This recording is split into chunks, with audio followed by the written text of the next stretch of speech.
Saludos hermanos, bendiciones. Una vez más, estamos en otro encuentro de la Red de Plantación de Iglesias del Caribe, REPLIC. Esta llamada se está originando desde la República Dominicana, concretamente desde Santo Domingo, la capital de nuestro país.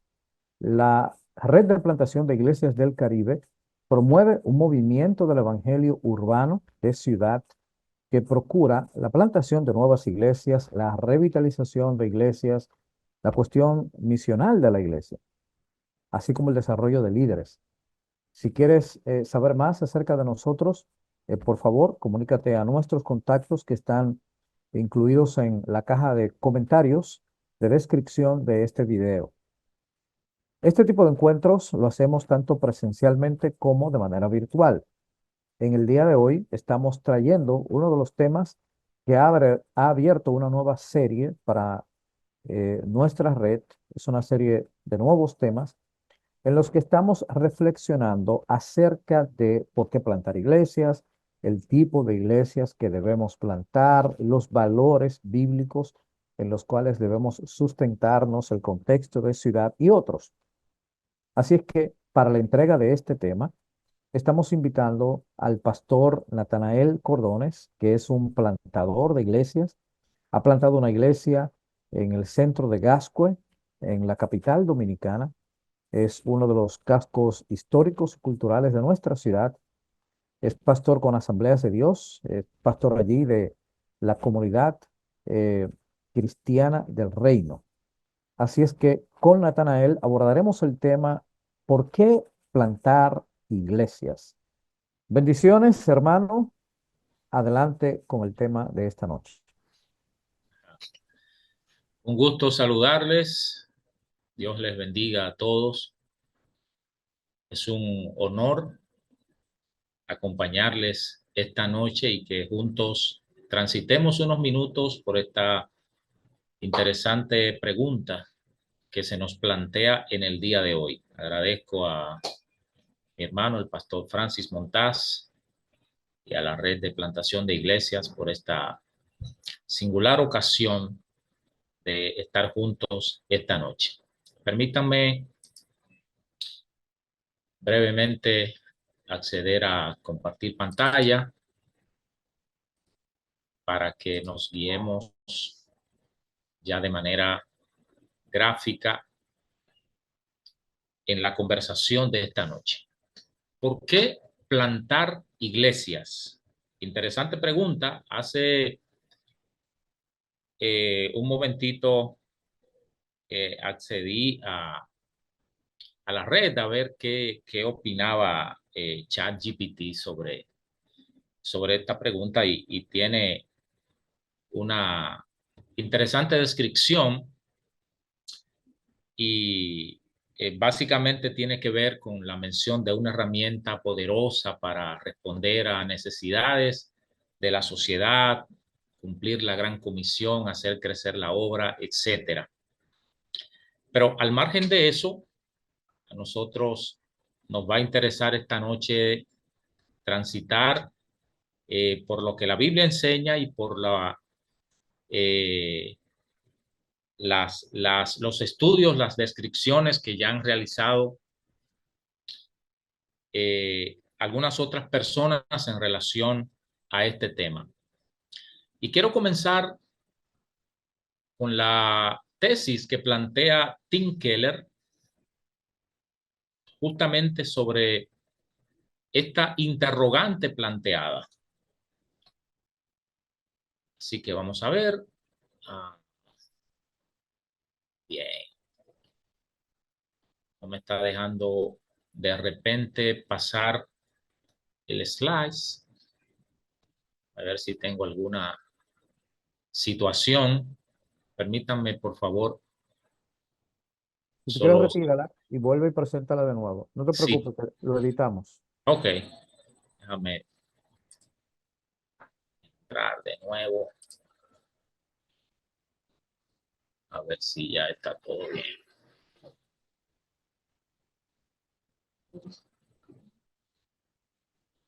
Okay. Mira, no sé por qué no me deja.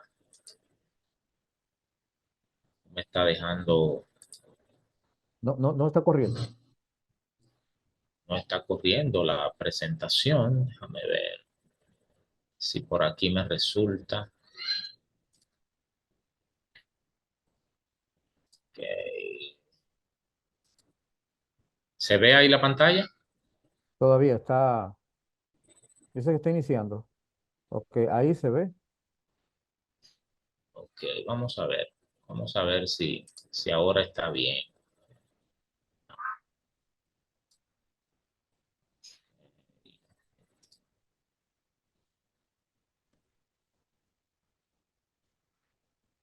Ok, ahí sí. Bueno, muy bien. ¿Por qué plantar iglesias? Hay una tesis que plantea Tim Keller en uno de sus interesantes trabajos sobre este tema y nos habla del inicio continuo y vigoroso de nuevas congregaciones. Es la estrategia crítica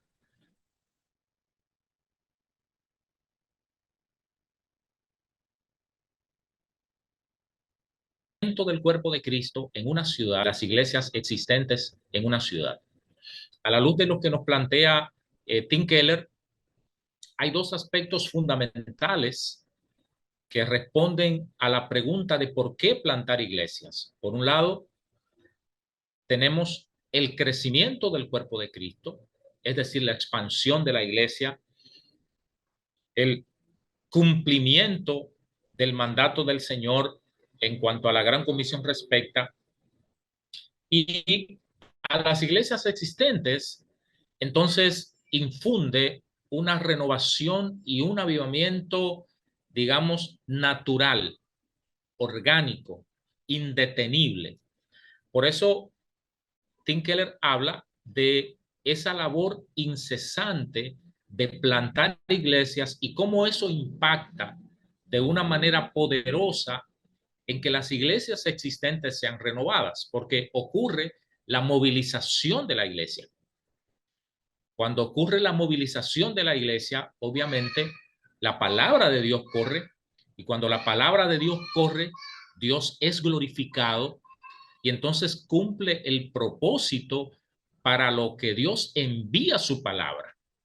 Entonces, aquí tienen que darse esas dos variables, tanto el crecimiento del cuerpo de Cristo, porque Dios es quien añade cada día a la iglesia, somos solamente instrumentos, sembradores en este gran proceso ministerial, y entonces las iglesias existentes se renuevan y son revitalizadas. Estos son dos aspectos vitales que cumple la plantación de iglesias: el crecimiento y la renovación. Como ya dijimos, el crecimiento en el contexto de la ciudad, en lo que tiene que ver con la expansión del reino de Dios, con tocar o influenciar aspectos vitales de la sociedad, con responder a necesidades específicas, con transformar la vida del ser humano,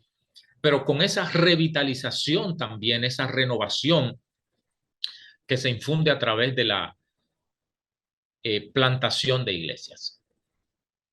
Si observamos el texto que hemos llamado la Gran Comisión, en el capítulo 28 del libro de Mateo, y le hacemos una relectura, nos vamos a dar cuenta, número uno, que el llamado esencial de Jesús tiene que ver con iniciar iglesias.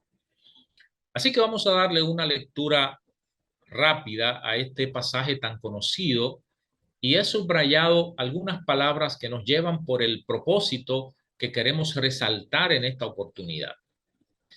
Mateo 28, 18 al 20 dice: y Jesús se acercó y les habló diciendo: toda potestad me es dada en el cielo y en la tierra. Por tanto, id y haced discípulos a todas las naciones, bautizándolos en el nombre del Padre y del Hijo y del Espíritu Santo, enseñándoles que guarden todas las cosas que os he mandado, y he aquí yo estoy con vosotros todos los días hasta el fin del mundo. Amén. Algunas palabras aquí que he subrayado y que a propósito quiero mencionar por la referencia que tienen en nuestro contexto relativo al iniciar iglesias. En primer lugar está el aspecto de la movilización. Id y haced discípulos. Esa es la ordenanza esencial. El concepto es entonces que esto sea universal a todas las naciones.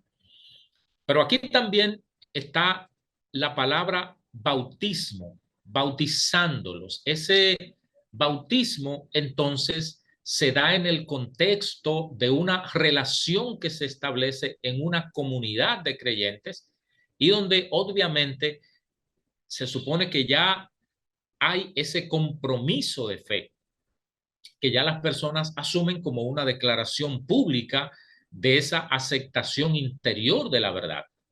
Y entonces está la enseñanza. Estos aspectos, movilizar la iglesia, el hacer discípulos, el ir a las naciones, el bautizar, el enseñar, son funciones que se dan en el contexto de la iglesia y definitivamente que cuando resaltamos estos elementos que están aquí incluidos en el mandato de la Gran Comisión, nos damos cuenta que esto responde al concepto o al criterio de hacer iglesia.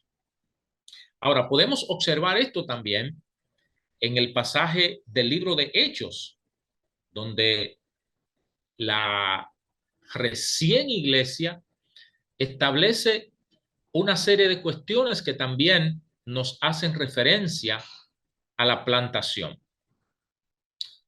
Hechos 2, 41 al 47. Así que los que recibieron su palabra fueron bautizados y se añadieron aquel día como 3,000 personas y perseveraban en la doctrina de los apóstoles, en la comunión unos con otros, en el partimiento del pan y en las oraciones. Y sobrevino temor a toda persona y muchas maravillas y señales eran hechas por los apóstoles. Todos los que habían creído estaban juntos y tenían en común todas las cosas y vendían sus propiedades y sus bienes y los repartían a todos según la necesidad de cada uno.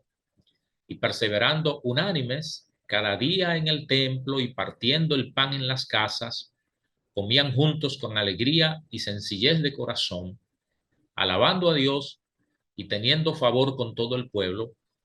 Y el Señor añadía cada día a la iglesia los que habían de ser salvos. Una vez más, tanto en el pasaje de la Gran Comisión como aquí encontramos, primero, recibir su palabra. He subrayado este aspecto porque tiene que ver con el ejercicio ministerial y la manera como los creyentes hacen iglesia. Está el bautismo, pero está el perseverar. Y aquí se menciona en los aspectos en los que se persevera, en la doctrina, en la comunión unos con otros, en el partimiento del pan, en las oraciones. Esto nos refiere definitivamente a un concepto de comunidad, es decir, un grupo humano en el que se desarrollan estos elementos que consolidan el discipulado, que consolidan la iglesia. Pero aquí también se menciona el hecho de estar juntos y tener en común las cosas. Y se menciona la unanimidad en el perseverar. Y se menciona también alabar a Dios, alabando a Dios. Todos estos elementos conforman definitivamente el contexto de una comunidad de creyentes, de una reunión de creyentes, de un grupo de personas comprometidas con alabar al Señor, pero con reflejar los valores, los principios, modelar lo que Jesús enseñó.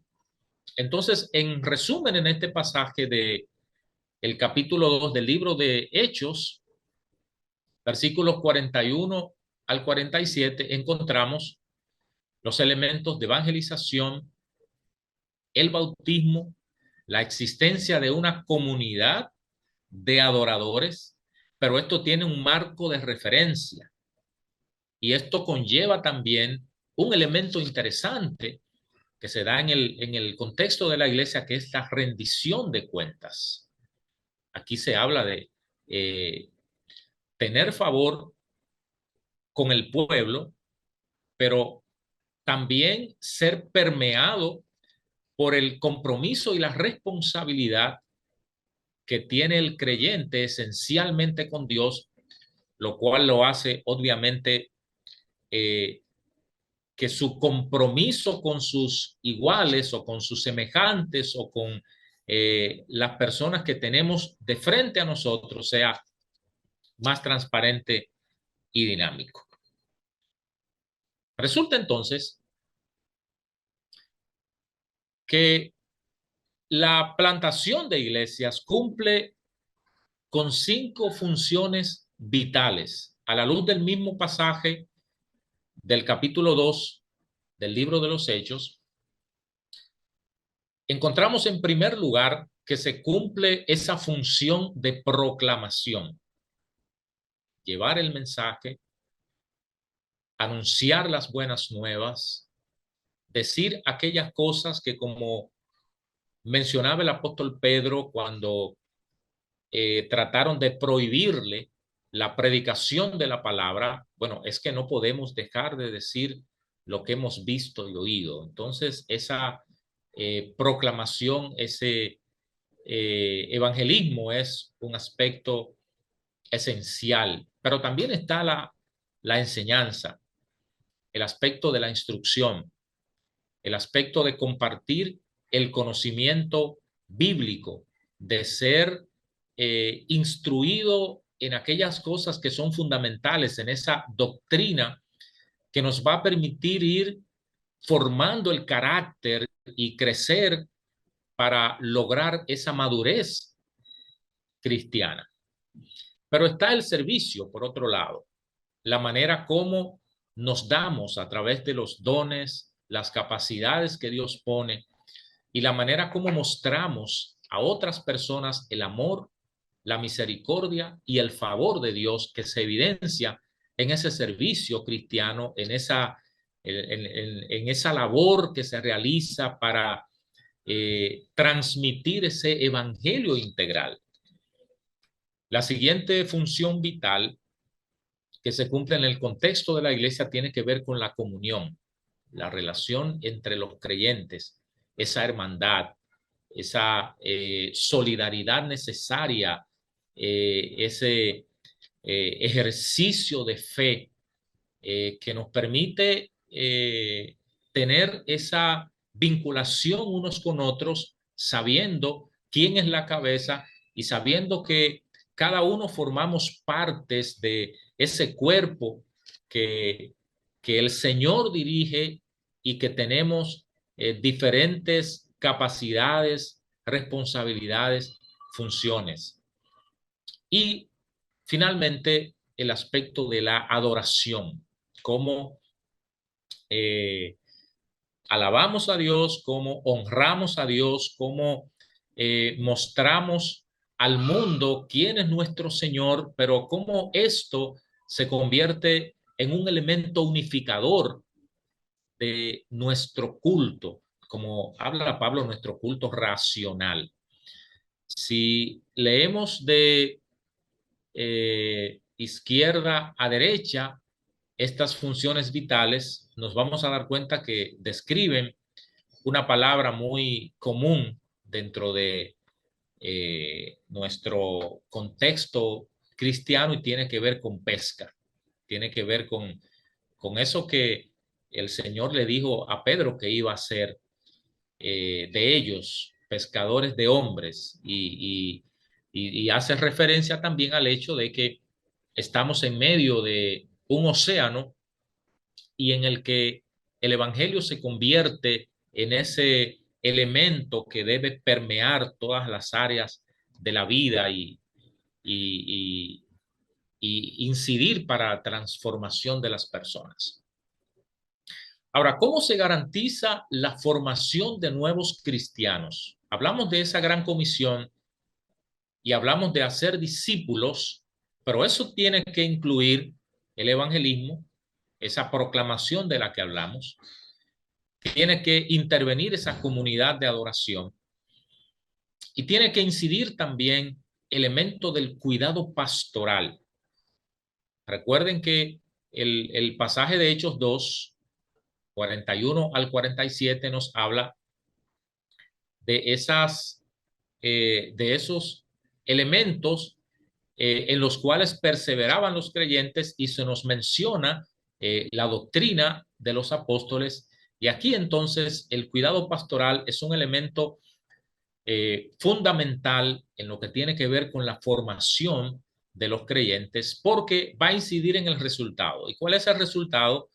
Bueno, el desarrollo de una fe auténtica, de una fe vital, de una fe salvadora, pero que revela vidas transformadas. Es decir, esa exhibición que se ha de dar en el contexto de la iglesia, y esa muestra, esa carta leída de la que Pablo hace referencia, nos menciona, es justamente esas vidas transformadas, producto de lo que el evangelio hace en el ser humano.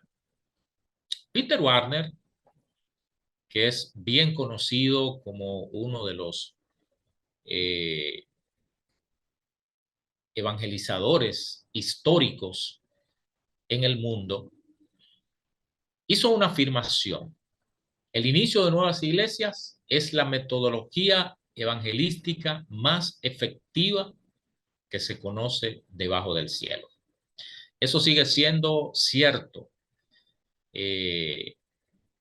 desde antes de que lo dijera Peter Warner, en el tiempo en el que él lo dijo, y va a seguir siendo así, porque es como, digamos, ese hilo conductor que se establece desde la proclamación de la palabra hacia la transformación de las vidas.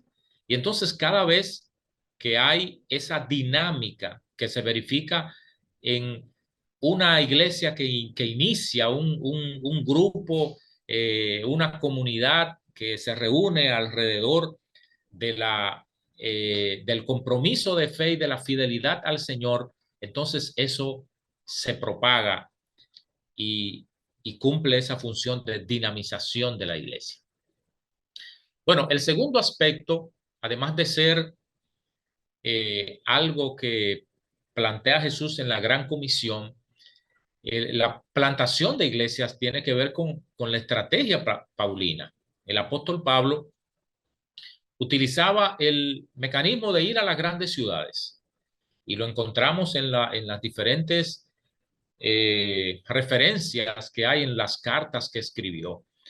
Y él entendía que las grandes ciudades eran fundamentales para incidir en el aspecto de la ciudad, en todos los aspectos de la ciudad. Es decir, las cosas que se desarrollaban en las grandes ciudades tenían un impacto en toda la vida de la ciudad. Entonces, por eso ir a las grandes ciudades, identificar allí la manera como penetrar a través de la cultura, a través de las costumbres, a través de las herramientas que él tenía como persona instruida en diversos aspectos. Y entonces, en aquellas grandes ciudades, pues, iniciaba iglesias. Y allí colocaba personas que le dieran seguimiento, que siguieran el proceso de instrucción y de enseñanza. Y esa estrategia obviamente daba singulares resultados. Él tenía muy claro que la mejor manera para influir de manera permanente en un país era por medio de sus ciudades principales. Y la mejor manera para influir permanentemente en una ciudad era iniciar iglesias en ella. Así se transmitía esa cultura cristiana y así se trataban de, de cambiar los valores que conlleva la encarnación de la fe o el evangelio. Más iglesias despiertan más conciencia. Y ciertamente cada vez que nosotros observamos el ritmo que lleva el mundo y la manera como ocurren diferentes situaciones que a veces nos llevan hasta el asombro, nos damos cuenta que hacen falta más iglesias, que el evangelio necesita penetrar a más lugares, que necesitamos de manera urgente entender la necesidad de la proclamación para que la gente que está dormida, la gente que está confundida, la gente que está lejos de Dios pueda de alguna manera acercarse. Recientemente vimos el caso que ocurrió en Salcedo con una tragedia enorme, que en nombre de la cultura las personas pues estaban reunidas alrededor de un evento y se produjo este accidente, pero me llama significativamente la atención el hecho de que varias personas de una misma familia fueron afectadas porque estaban involucradas en esta celebración, en este proceso.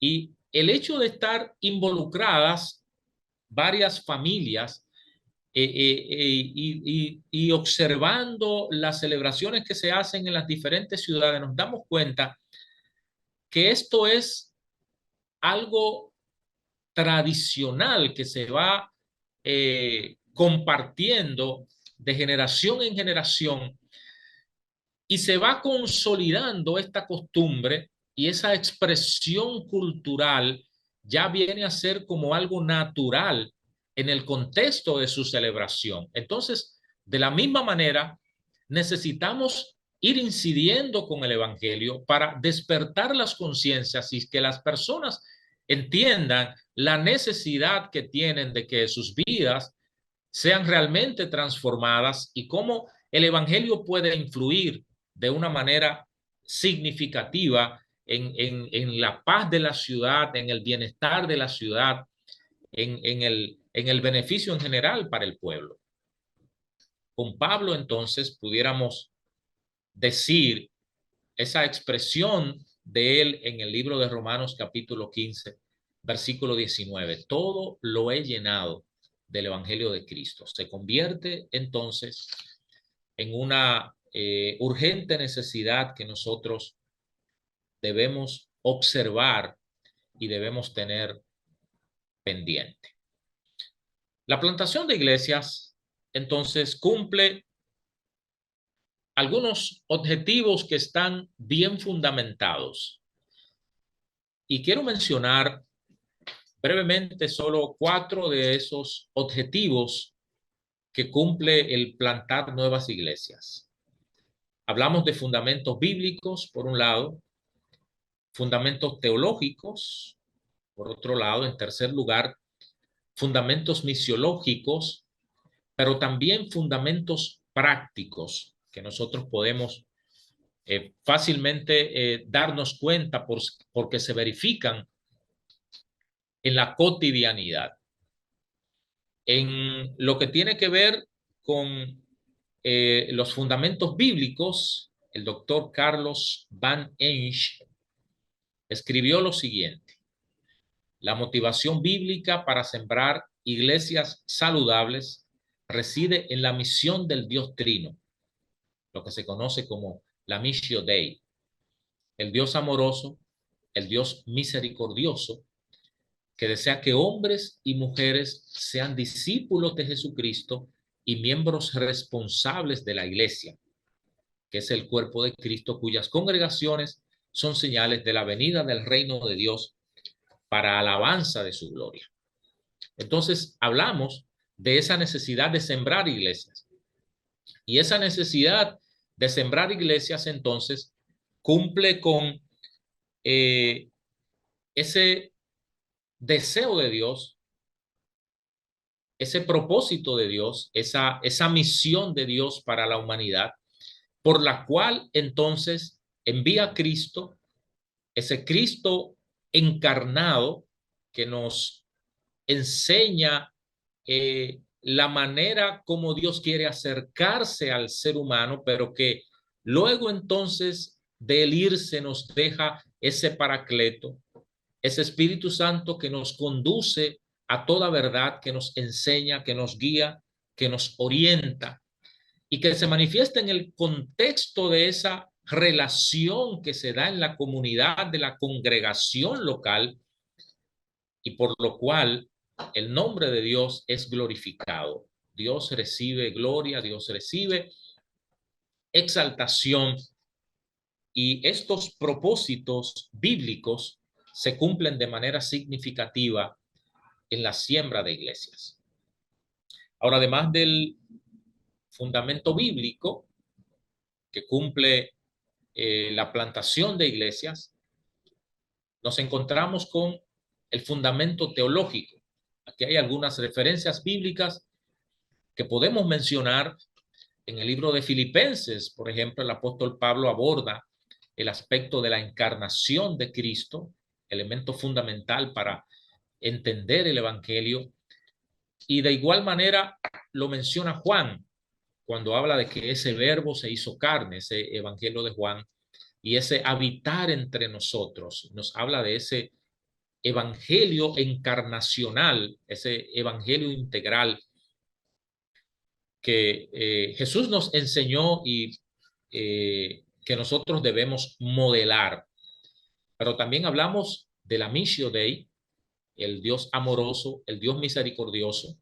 Y una referencia interesante la encontramos en el capítulo 3 del libro de Juan, el versículo 16, que nos habla de la manera como Dios amó al mundo y entregó su Hijo, y que también nos orienta en relación a nuestra misión en el capítulo 16 del libro de Marcos, los versículos 15 y 16, y en el capítulo 24 del libro de Lucas. Y esto también tiene que ver con la expansión del reino de Dios y con la identidad que tenemos como pueblo y lo que somos. Como bien lo menciona el apóstol Pedro en su segunda carta, en los versículos 9 al 12, que también el apóstol Pablo menciona en el capítulo 1 del libro de Colosenses, en el versículo 13. Pero hablamos del fundamento misiológico también. Hablamos de que la iglesia es, y eso nos habla de su esencia, de su naturaleza, pero la iglesia hace lo que es, y eso entonces nos lleva por el camino de entender la función y el propósito de la iglesia. Y por otro lado, entonces, tenemos que la iglesia organiza lo que hace. Y eso tiene que ver con estructura, tiene que ver con organización. De manera que en lo que tiene que ver con el aspecto misiológico, encontramos que la iglesia también planifica, implementa, evalúa, establece cosas, cambia cosas y es parte de lo que podemos llamar la esencia fundamental de la iglesia. Ahora, por otro lado, la plantación de iglesias cumple con propósitos prácticos, con cuestiones que podemos verificar en la cotidianidad y que podemos darnos cuenta de lo necesario que resulta la plantación de iglesias en términos prácticos. En primer lugar, observamos que la población está creciendo rápidamente. Ya somos más de 8.000 millones de personas alrededor del mundo y para el 2030 se se entiende que ese número se va a disparar de una manera exponencial. Entonces, en la medida en que crece la población del mundo, crecen también las necesidades y se van abriendo nichos en los cuales la iglesia definitivamente puede ejercer su papel e influir. Pero por otro lado, tenemos que las iglesias nuevas ganan a más personas que las iglesias ya establecidas. Esto se ha estudiado ya. Hay evaluaciones muy serias que hablan de cómo las iglesias nuevas pueden impactar en un porcentaje alto, porque resulta que las personas que tienen más contacto con las personas que están iniciando su camino de fe son justamente personas que aún no conocen al Señor, pero entonces ese testimonio de fe unido a ese primer amor, como llamamos nosotros, se une para que el impacto pueda ser más significativo, porque ya no están, digamos, acomodados a la práctica normal de una iglesia que tiene un tiempo establecido y que ha, digamos, desarrollado algunas otras necesidades, sino que esas iglesias nuevas pues tienen esa necesidad de crecimiento, de compartir la palabra, de conquistar personas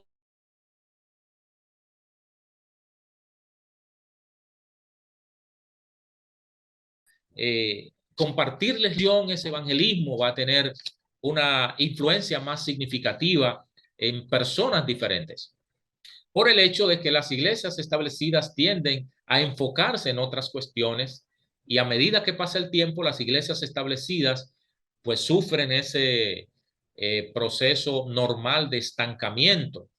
Por eso es que cuando una iglesia establecida comienza a plantar otras iglesias, cuando tiene mucho tiempo ya de fundada, y entonces se involucra en la dinámica de plantar nuevas iglesias, eso se convierte en una revitalización, en una dinamización de esa iglesia existente. Y finalmente las iglesias nuevas pueden estimular a las iglesias que ya están establecidas. Pero por otro lado, y lo que tiene que ver también con fundamentos prácticos, hay otras razones que también podemos mencionar. Se necesitan iglesias cerca de donde viven los perdidos. Cada vez se aperturan nuevos centros urbanos, residenciales, barrios, sectores, etcétera. Y nosotros tenemos el mandato y la comisión de ir. Y obviamente debemos ir donde están los perdidos para impactar a esas personas que están ahí. Pero otro aspecto tiene que ver con la flexibilidad de las iglesias nuevas. Es decir, no en el aspecto de la predicación de la palabra ni de la expresión de la verdad, sino en el hecho de tener programas, de tener horarios, de tener cosas establecidas. Bueno, las iglesias nuevas tienen una mayor flexibilidad en ese aspecto y por eso tienen más facilidad para moverse, para cambiar algunas cosas en el sentido de su programación, de su dinámica de trabajo, de su estilo, etcétera. Pero por otro lado también, no es posible que una iglesia pueda alcanzar a todos. Es decir, eso es imposible, que una sola iglesia alcance a todos. Entonces se requieren esas diferentes iglesias, esas expresiones distintas del modelo bíblico para alcanzar a personas diferentes que respondan a su perfil, que respondan a la manera como adoran al Señor, que respondan a su perspectiva de la vida. Un siguiente elemento práctico tiene que ver con el desarrollo de nuevos líderes. Como hay una necesidad establecida, las iglesias nuevas entonces tienden a desarrollar liderazgos de una manera más rápida, de una manera más dinámica. Y por otro lado, la cercanía ayuda al discipulado, porque como hay una identificación de esas necesidades y hay un modelar cristiano por el tipo de relación que se desarrolla dentro de la comunidad de creyentes, entonces hay esa consolidación de esa doctrina cristiana, de esos valores bíblicos, de esos criterios que la palabra de Dios nos enseña. Entonces es como si lo fuésemos a comparar con una figura. Yo he puesto aquí una figura de la máquina del tiempo.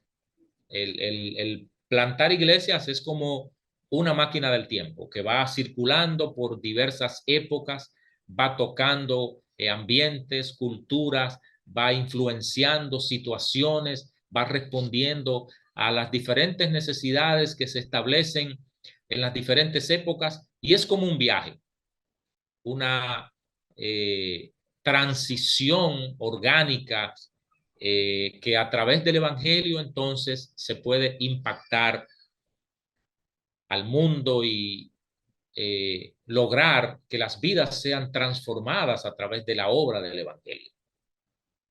Nosotros tenemos un ejemplo en el lugar donde el Señor nos concede estar, como mencionaba el pastor Francis al principio,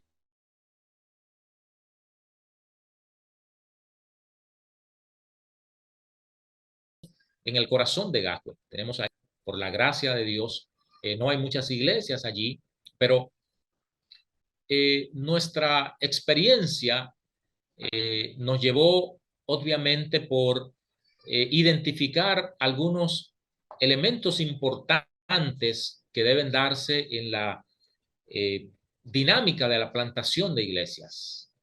Y obviamente tienen que ver con la oración, porque es la parte primaria y fundamental que tiene que ver con el llamado del Señor, información del entorno, el conocimiento de necesidades, de situaciones de la comunidad, de cómo responder a las vivencias del lugar donde vamos a estar, pero desarrollar también una estrategia que nos permita llegar a las personas, al corazón de las personas, que nos permita introducirnos de una manera eh, clara en su vida, porque, bueno, estamos llegando con algo que ellos necesitan, estamos llegando con el Evangelio, pero recordemos que el apóstol Pablo en su estrategia habla que él a todos se hacía de todo, como una manera de alcanzar a todos. Y luego tiene que ver con esa dinámica de implementación. De manera que, igual que como nosotros tenemos esa experiencia de plantar iglesia en un lugar relativamente difícil, un lugar donde la mayoría de las personas están encerradas en sus espacios, en sus residenciales, asimismo el Señor abre puertas y permite que una vez nos ponemos en sus manos, pues Él obra de manera poderosa, y no olvidemos que nosotros somos solo instrumentos en sus manos para cumplir con el propósito de Él a través de las generaciones. Entonces, Dios es quien está definitivamente liderando y metido en el negocio de la plantación de iglesias. Y nos está convidando a nosotros, nos está invitando a participar. Entonces queda de nosotros responder o no al desafío. ¿Lo aceptamos? Si lo aceptamos, definitivamente vamos a traer gloria a su nombre, vamos a estar cumpliendo con el mandato bíblico, vamos a estar contribuyendo con la transformación de las vidas y vamos a estar definitivamente haciendo la gran comisión. Hasta aquí. Agradezco una vez más la oportunidad de compartir este tiempo con ustedes, y Pastor Francis, adelante. Cómo no, excelente presentación que ha hecho hoy el pastor Natanael Cordones, plantador de iglesia aquí en Santo Domingo, acerca de por qué plantamos iglesias, respondiendo a esta importante pregunta. ¿Por qué plantar iglesias? Algunos creen que tenemos iglesias suficientes en cualquiera de nuestros países. Sin embargo, como bien apunta el pastor Natanael Cordones, plantar iglesias tiene que ver con toda la misión de Jesús. Y nosotros estamos haciendo la misión de Jesús. Tiene que ver con la expansión del evangelio. Nuestras ciudades, nuestros barrios, nuestras comunidades necesitan iglesias que sean bíblicamente centradas en el Evangelio y que puedan responder a los desafíos de este tiempo presente. Agradecemos a todos su atención, el favor de su atención en este día y queremos invitarles para una próxima. En nuestro canal de YouTube y en nuestra página de Facebook, usted va a encontrar este tema y la continuación del mismo tema. ¿Por qué plantar iglesias? Y luego entonces, ¿qué tipo de iglesias debemos plantar? Estos dos documentos como videos, usted los encuentra en nuestros canales y por ahí mismo entonces se puede conectar con nosotros para una conversación más amplia. Por favor, tenga estos materiales a manos y compártalo con sus líderes. Buenas noches, bendiciones. Gracias, Pastor Natanael Cordones, y será hasta una próxima ocasión. Amén.